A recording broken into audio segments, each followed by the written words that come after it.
તો આ વચ્ચે મહત્વના સમાચાર આવતીકાલે સીએમ ભૂપેન્દ્ર પટેલ અને પ્રદેશ ભાજપ અધ્યક્ષ પ્રેસ કોન્ફરન્સ કરશે। આવતીકાલે બંને કમલમ ખાતે પ્રેસ કોન્ફરન્સ કરશે। જીએસટી સ્લેબ ઘટાડા અને સ્વદેશી અભિયાન અંગે આ પ્રેસ કોન્ફરન્સ કરવામાં આવશે। તો આવતીકાલે કમલમ ખાતે પ્રેસ કોન્ફરન્સ કરવામાં આવશે।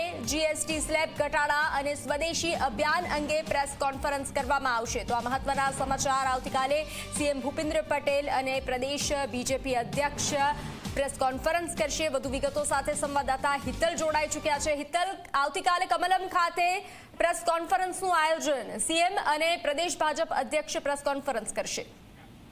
जी ચોક્કસ એવું કહી શકાય કે લાંબા સમય બાદ મુખ્યમંત્રી ભૂપેન્દ્ર પટેલ અને ભાજપના અધ્યક્ષ અને કેન્દ્રીય મંત્રી એવા સી.આર. પાટીલ સંયુક્ત પ્રેસ કોન્ફરન્સ કરવાના છે।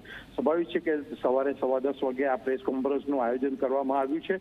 મહત્તમ રીતે એવું માનવામાં આવે છે કે જીએસટીમાં જે રિફોર્મ્સ કરાયા અને 22 તારીખથી અમલ થઈ ગયો છે, ત્યારે ગુજરાતની પ્રજાને જે પ્રકારનો ફાયદો થયો છે એ ફાયદાના પરિપ્રેક્ષમાં જે વાત છે એ વાત મુખ્યમંત્રી અને ભાજપ અધ્યક્ષ દ્વારા મીડિયા સમક્ષ મૂકવામાં આવશે। આ ઉપરાંત સ્વદેશી અપનાવવાની જે અપીલ વડાપ્રધાન નરેન્દ્ર મોદી દ્વારા કરવામાં આવી છે, તો એ વાતને પણ લોકો સુધી પહોંચાડવામાં આવશે।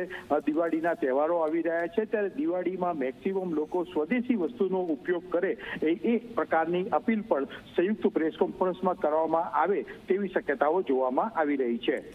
જી હિતલ, જાણકારી સાથે જોડાવા બદલ આભાર। તો જે રીતે હાલ નવરાત્રીનો પર્વ ચાલી રહ્યો છે, આવતીકાલે સીએમ ભૂપેન્દ્ર પટેલ અને પ્રદેશ અધ્યક્ષ પ્રેસ કોન્ફરન્સ કરશે। આવતીકાલે બંને કમલમ ખાતે સવારે 11 વાગ્યા આસપાસ પ્રેસ કોન્ફરન્સ કરી શકે છે। જીએસટી સ્લેબ ઘટાડા અને સ્વદેશી અભિયાન અંગે પ્રેસ કોન્ફરન્સ કરવામાં આવશે।